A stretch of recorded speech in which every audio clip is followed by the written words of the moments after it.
because there was pictures on the back walls, people on the internet were able to reverse engineer the whole plot of that season from the pictures behind the pictures. I went on and essentially improvised a joke speech, okay, with my dad and the entire top 5% of the high school. My dad was so livid. Principal didn't even shake my hand. Hey guys, welcome to the Actor's Guide to the End of the World, where we talk about acting in Hollywood in a way people understand. I'm your host, Ikon Song, and this is my co-host, Rían Kelly. All right, so today on the show, a lot of things to jump around with for Word Around Town. We're talking about the SAG Health Plan was hacked. There was a data breach earlier this year. And now, just recently, there's a class action lawsuit by a few SAG members. And we'll explain for people who don't know what the SAG Health Plan actually is. Exactly. Thank you. That's a big one because we're definitely going to talk about that. We're talking about Golden Globes nominations. Awards show season is underway, and we're going to figure out if we give a shit. And which award shows are sketchy and which aren't. We're going to talk about the Golden Globes rebuild and past scandals. Did you get one? Did you get nominated this time? I don't know. I'm actually still waiting for the phone call. We're still holding out hope. And we're also going to talk about why we got into acting in the first place. So this was a great episode. And what acting means to us as well, which I think was a really interesting conversation.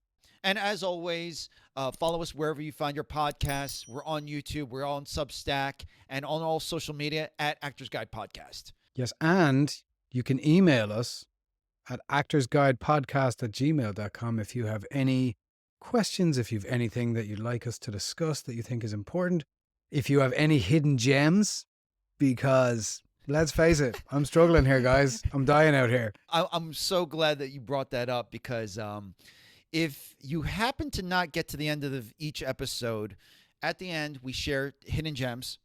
It's something that we want people to know, something that we think is really cool.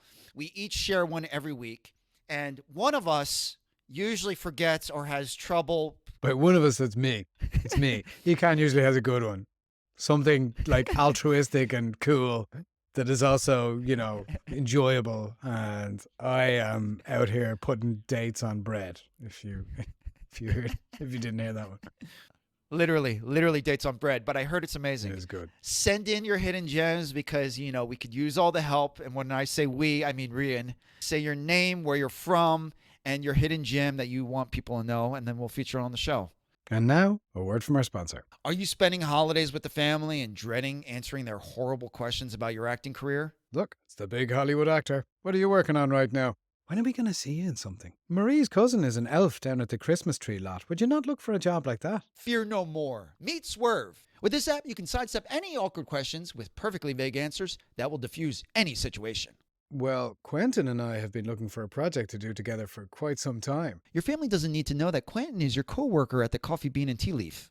I've been reading a lot of scripts lately. I'm really working on my work-life balance. Well, NDAs. Making holiday conversations a breeze, one relative at a time. So what have you been doing for the last few months? Rehab. That's great. There's a data breach, and this was in September.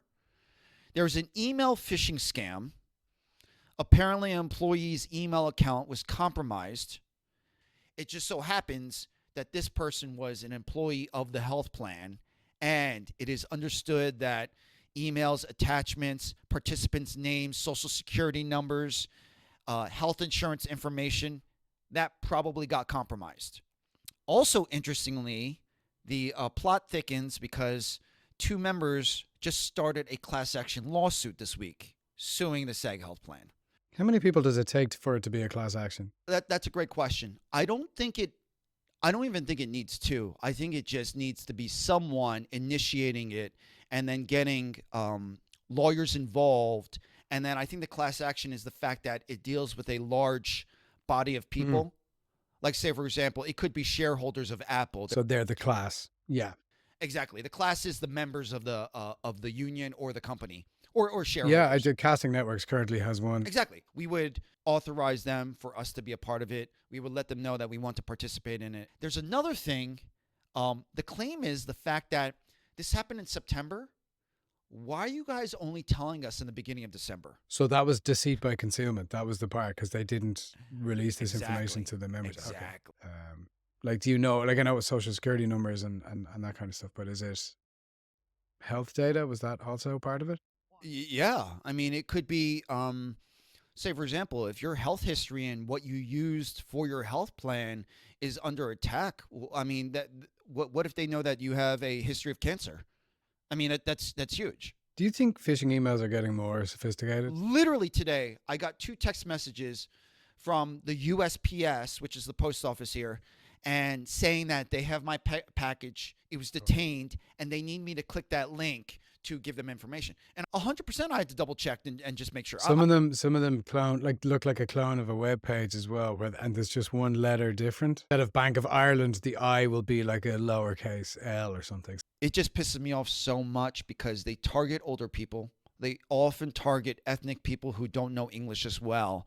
I mean, you can imagine my parents are easily a target.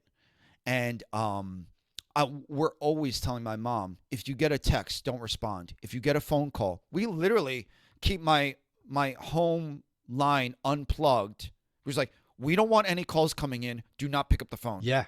That's how protective we are about my parents. But I was like, don't ever respond to anything ever unless it's from us. my dad, luckily enough, my dad has a very skeptical view of everything. Like at one point, I think he thought Facebook friend requests were hacking of some description. So he just doesn't trust anything. I would 100% choose for people to be skeptical versus not, but you're completely right. Absolutely. But you're right. It's the most vulnerable people that are targeted because, of course, it is. So going back to this is a phishing scam. We don't know anything else besides that. And here's the thing. It's like, hey, if you have access, if you're an employee, they go through training. I actually watched for this job I did recently, I had to watch sit through a security Zoom from the studio, and they had a half-hour long security Zoom where they talked everybody through, and there was one thing on it where they mentioned that even though you might think, you know, an on-set photo is innocuous, they cited a case where somebody had just posted a photo from a thing they thought, from a part of the set that they thought was safe and not, but because there was pictures on the back walls, people on the internet were able to reverse engineer the whole plot of that season from the pictures behind and it was like they thought they were doing nothing wrong. It wasn't on the set per se. It wasn't like on an actual set that was being shot. It was like off the set, but it was still, this breach caused a major security issue for the production. I think that's brilliant. I think that's a great call. I mean, it's one thing for, you know, well, obviously Game of Thrones wants to be particular, but just imagine a Tarantino movie. It's like, first of all, Tarantino doesn't allow phones on sets, but, you know, the idea of that possibly a huge movie could get leaked from something like that. I completely agree. Some people are in their trailer and I think that they were taking a selfie and they accidentally had their call sheet in the photo. And someone was able to zoom in. There's so much. Yeah, and for people who don't know, a call sheet is what you get for every day of production, where it has every bit of information on it. It has all the scenes you're doing. It has everybody involved. It has everything on it. You couldn't have more information on a sheet of paper if you tried. Like, yeah, and then title of the episode. Like, it could be like blah, blah, blah's dead. Yep. So real quick, let's talk about the SAG After Health Plan. It took me years to realize the SAG After Health Plan is not the union. Okay. SAG After is the acting union. The dues have nothing to do with the health plan. Okay. The health plan is a fund, is a separate fund that the employers, our employers, the studios and the networks and so on and so forth, are paying into. So every job, when we work a SAG job, they're paying into this fund. So they're suing that entity, which makes a lot of money every year because it's a business. That business is completely separate from the SAG After union. Yeah, and I know a lot of actors who, you know, have lost their SAG health insurance, so who've never had it. Like it's. I mean, right now, 13% of our union makes enough money to be on the health plan. Yeah, there's something wrong there. You know what I mean? Yeah. So we're jumping into award season news. Golden Globe nominations were just announced. We're not necessarily going to cover every little bit of gossip for all the award shows and who's wearing what and so on and so forth. There's a handful of movies that were just huge amount of nominations. We got Emilia Perez, The Brutalist, Conclave with Ray Fiennes. The Brutalist was with Adrian Brody. If you saw the episode where we talk about the SAG screenings, ironically, I saw like 30 movies this past month. I didn't see any of those 3. Yeah. So I just throwing it out there that this is not going to be a movie review podcast. There were some notable movies that got a good amount of nominations. We have Anora by Sean Baker. Sean Baker directed it.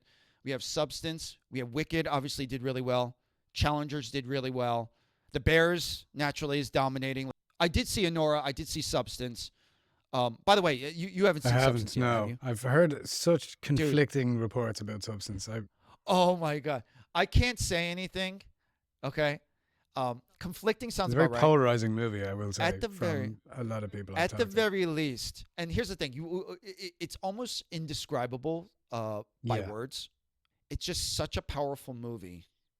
Regardless of who you are, if there's one movie to watch this year, it's Wicked. You kind of just, you just got to see it. Like I think for you, I really want you to see it. If there's the first movie that you're going to watch me out of all specifically? these, I just want you to see it, and I want to hear your response to it. And you liked it, right? Oh, you I did did like it. Okay. I did. Okay. So you're on that. Yeah. Okay. Yeah. The Old Golden Globes this year added 2 awards. One for box office achievement, which, I mean, basically it's giving light to the most popular, biggest movies, which I don't really know why. Besides, they want viewers to watch the show. And then also they have an award for stand-up comedy, which is actually that is kinda interesting. cool. Yeah. So there's an award for stand-up. That's a hard one to judge, stand-up comedy.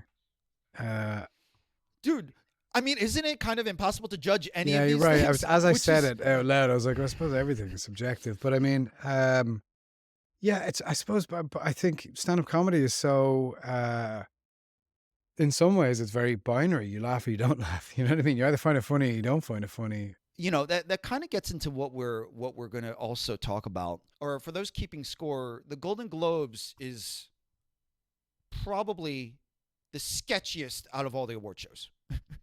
Like, let's just throw that out there. I think that's kind of like what we're getting Let's into. clarify what that means. I don't know how else. Because I'm curious now. Yeah. It's in a bad part of town. This is new to me. I'm so fascinated with this. Dude, I'm so locked in and ready to talk about. I've been dying to talk about this for so long. I also want to throw this out there, and it's going to be much harder for Rían because he's 8-hour time difference. If so inclined, we might try to do a live stream of watching the award shows. Now, I'm not even joking around. I think it would be kind of amazing. That being said, it also could be incredibly boring. But I'm just throwing it out there. Email us, hit us up on social media, let us know if you want us to do that. So what do I mean by sketchy? Let's see. Starting out with 2022, the voting membership is the Hollywood Foreign Press. It was clear from an investigation in 2022. There's not one person who is black in all the members. There's a diversity issue in Hollywood, but the voting membership, no black members. We're going to get into at some point, not all in this episode, we're going to get into how these awards are calculated. Today, we're just talking about Golden Globes. I never understood that. Who are the Hollywood Foreign Press? That's a great point. Let's check that out. Oh, and I do have to say the Hollywood Foreign Press just got disbanded, so that they are no more. So now who's voting? So there you go. Now who chooses them? The end of the HFPA and its membership. I believe that was, there you go, the last summer. They sold the Golden Globes. They literally had to blow the whole thing up, change hands, and now they're rebuilding. They also got into some hot water because in those investigations, there was bribery. I mean, here's the thing. We knew that there was bribery, but there was a lot of bribery and enough bribery to be like, hey, we got to rehaul this thing. And also, Brendan Fraser came out and said that he was sexually abused, sexually assaulted by the head of the HFPA. This is all in the past few years. I don't know if you remember this. I did not see that. I did not know that. Part of the part that's conflicting for me is actually a friend made a comment on one of our posts talking about the screenings.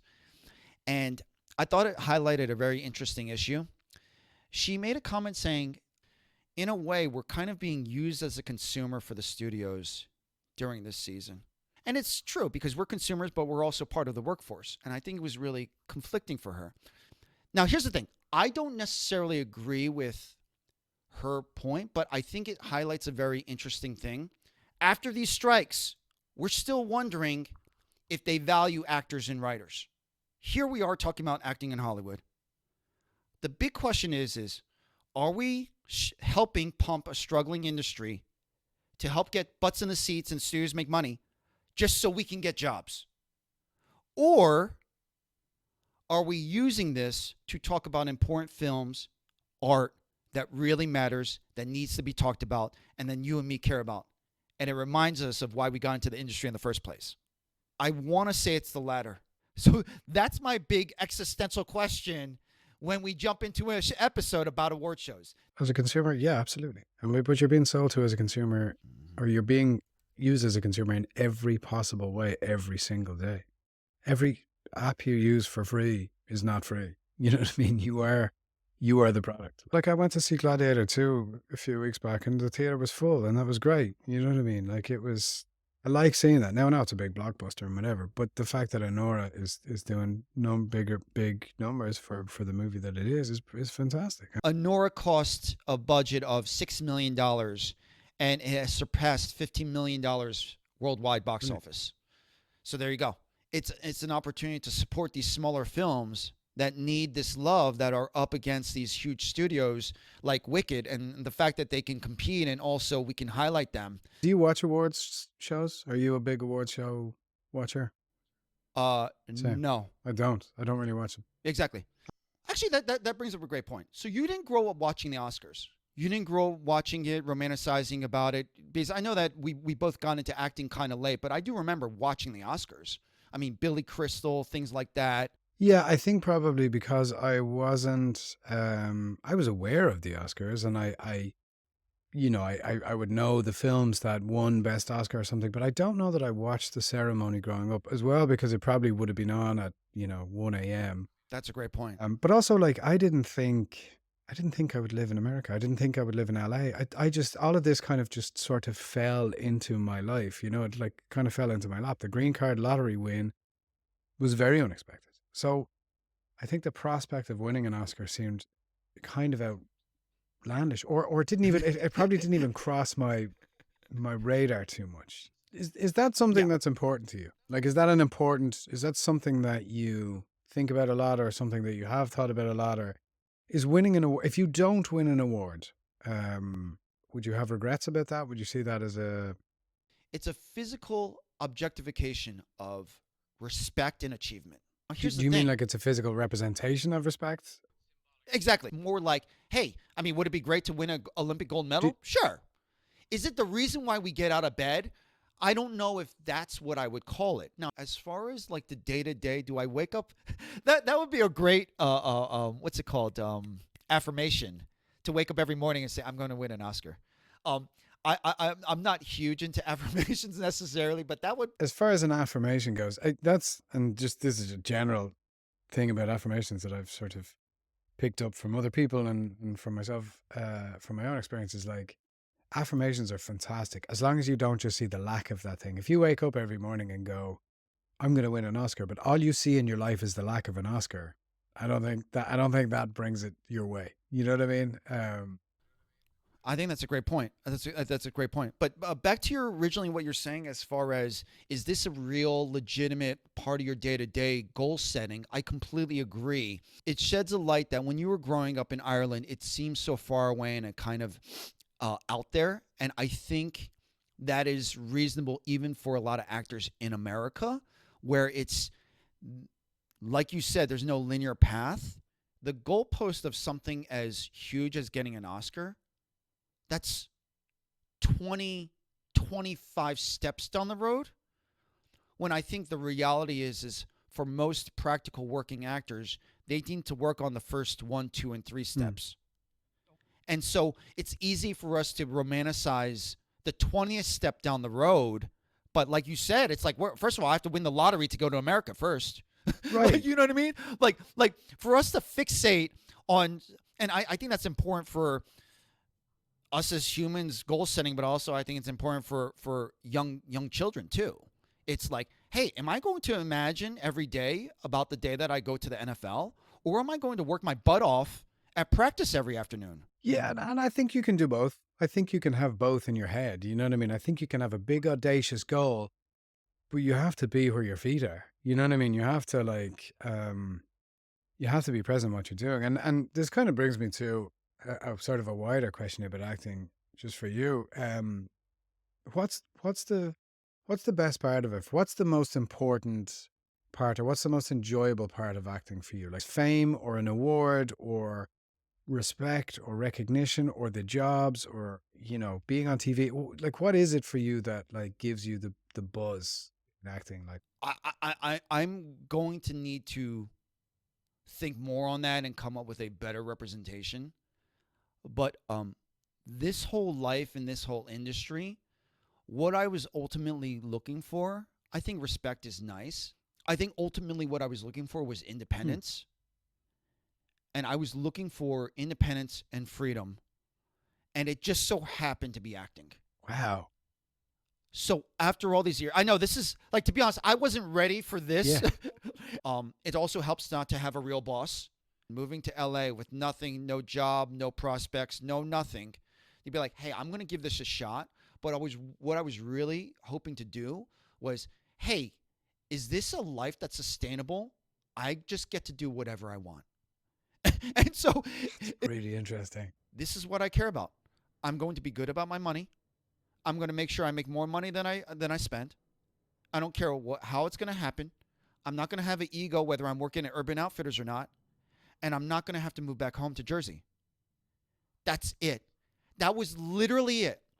And any way I can find to make that work, I was going to do it. And here I am. This is where it takes us. This is Yeah, is the fun of this podcast for me personally. Is like, I don't know where this stuff takes us, but when it takes us to something like this, I get really interested. I get really switched on, because this stuff is really fascinating to me. Like, I really like, I love hearing different people's experience of it, and what drives them, and what it means to them, and because I know for me it's changed over the years. Now, the buzz of it was kind of there from the beginning. I remember being on stage early on. I think my first professional job was a play. I was about 20 years old.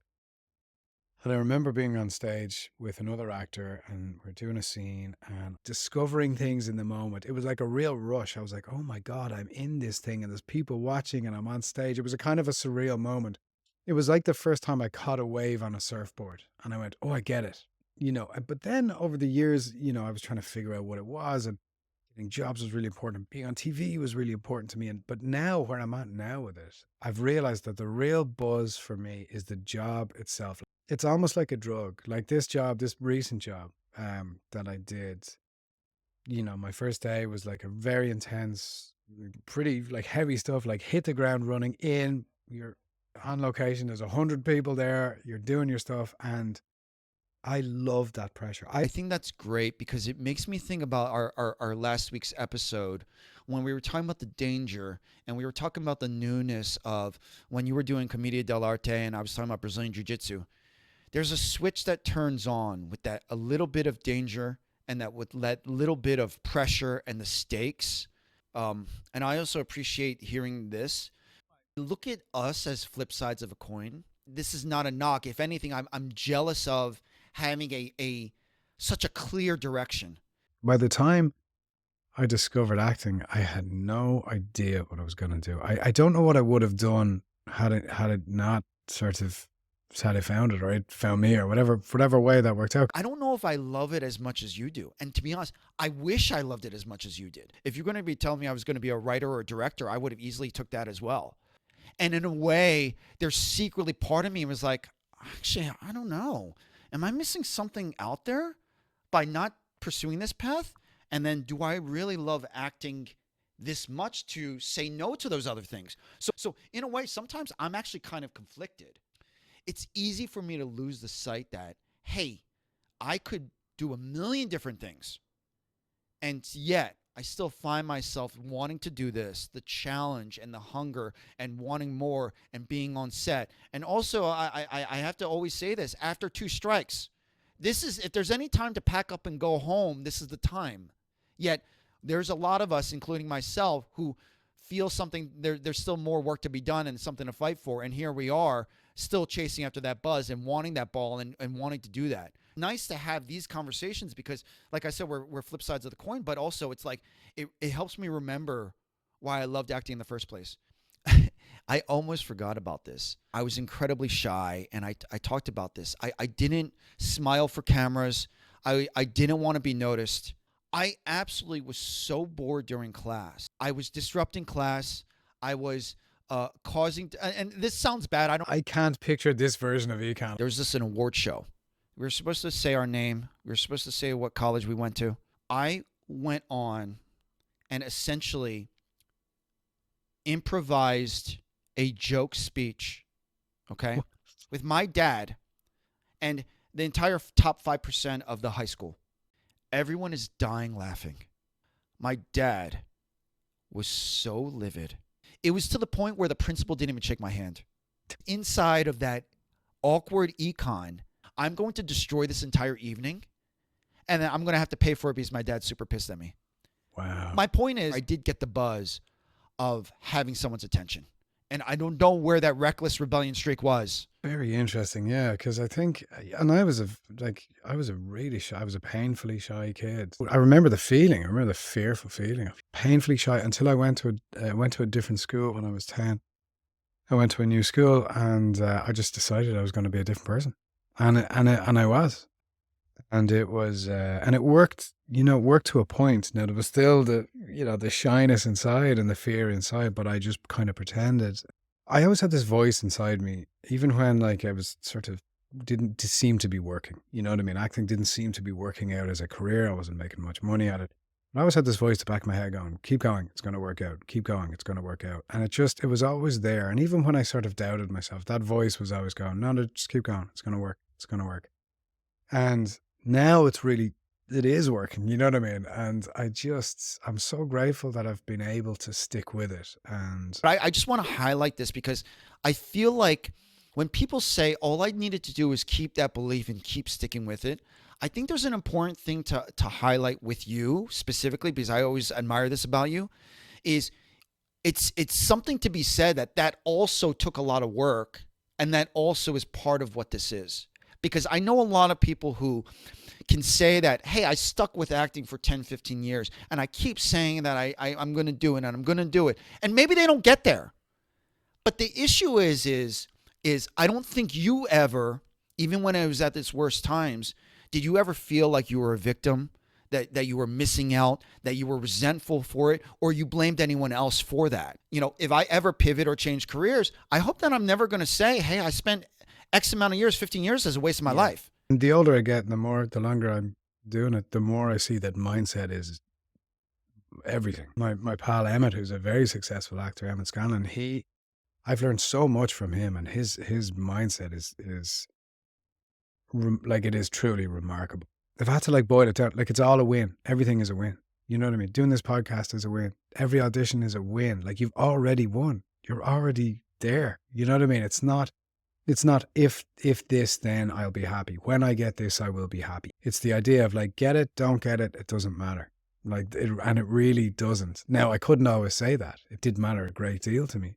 And I was very invested in the outcome of things. That's so spot on, because that's what I'm realizing after all these years. I was looking at everything else as a win, because I'm still out here. I'm not saying you have to still out in LA, but that's metaphorically. It was. Yeah, I did go home with my tail between my legs. I moved to LA. I was terrified. I didn't apply. I didn't know what the fuck I was doing. Remember, I came back. When I came back with my tail between my legs, I got a job selling print advertising sales in a publishing company, and I hated it. It was the only time I've ever worked in an office, and for about 6 months. And then I got offered a kids play, to tour around Ireland. And I had this big dilemma, because I knew I had to come back to the US in order to keep my green card, and I needed as much money as possible to do that. So I was trying to earn as much as possible. And I said to my dad, so what am I going to do? If I can keep the sales job and then I have to go back by this date, and whenever I could take this play. And he goes, you want to be an actor, don't you? And I was like, yeah. And he goes, well, act. And it was just the most beautiful advice. And it wasn't what I expected either, because I'd built it up in my head. I was thinking, well, he's going to probably say go with the money. You know what I mean? That's amazing. I also want to say that, eventually we'll get more into that, but also it's like both you and I are very lucky, great Yeah, families. yeah. My parents are amazing. I'll admit my dad had to come around. Really? My dad had to come around. We'll get into Yeah, that yeah. another day. But I'm very happy to get onto the other side. But that story is amazing to hear, and I think it's beautiful, and I think it's important to remember these small little moments. I stole this from Emmett. This Emmett has this thing where he keeps a bottle of, in his case, champagne on ice all the time for the to celebrate the good news that's coming, to remind himself to be grateful for the good news that's coming. But I think it's a brilliant thing, and I started to do it with sparkling apple juice or whatever Cookies? because I don't Oh, drink. okay. But one of the best moments of my career was last year. I was home in Ireland. I had gone for this job with some cool people. It was this short film thing with an Irish actor, Colin Meaney, and it was directed by Bryce Dallas Howard. It was a short film, and I remember I had gone out to buy one that day. I'd come back from the audition. I went out, bought one, put it in the fridge, and then I got the email a few hours later, and I called my parents into the kitchen. I just went, I got it. And it was and we opened it together, and it was just the most beautiful moment, because I do it on Zoom with them as well. Every time I get a job, I'll call them on Zoom. They'll have one in Ireland. I'll have one in LA or wherever I am. And we'll do a little ritual where we pour a little glass of this thing and just celebrate every win. Because I think it's important to celebrate the wins too. Oh my God. I love that. Someone gifted me this beautiful bottle of champagne. And I said to myself, am I just going to wait around for something good to happen to celebrate it? And I realized, oh my God, people actually do that. Because every time you open the fridge, and this is part of the mindset thing, every time you open the fridge, you see that thing and it reminds you to be grateful for the good news that's coming. And I think it's such a brilliance. And this is like, when I talk about Emmett, I've learned so much from this guy. Really good stuff. Let's jump into hidden gems and knock that out. My pal, who actually wrote and directed the first short film I ever did, which I talked about on a different episode, wrote a Christmas movie. I'm going to say this because it's timely, called 8-Bit Christmas. And it is a fantastic Christmas movie. It's set in Illinois, where Kevin is from, but it's got, Neil Patrick Harris in it, Steve Zahn's in it, June Diane Raphael. It's got a great cast. David Cross is in there. It's a really fun Christmas movie that kids or adults can enjoy. So 8-Bit Christmas, which I think when it came out, it was like either the highest, huge, the most watched movie on HBO Max, or the second most that year. I'll say most until somebody corrects me. But like, you know what? I hope it's still on there. But it's a couple of years old. But that's a huge success. Yeah. Is it streaming right now on HBO Max? Movie, so if you can find it, watch 8-Bit Christmas, written by Kevin Jakubowski. 2021. It was.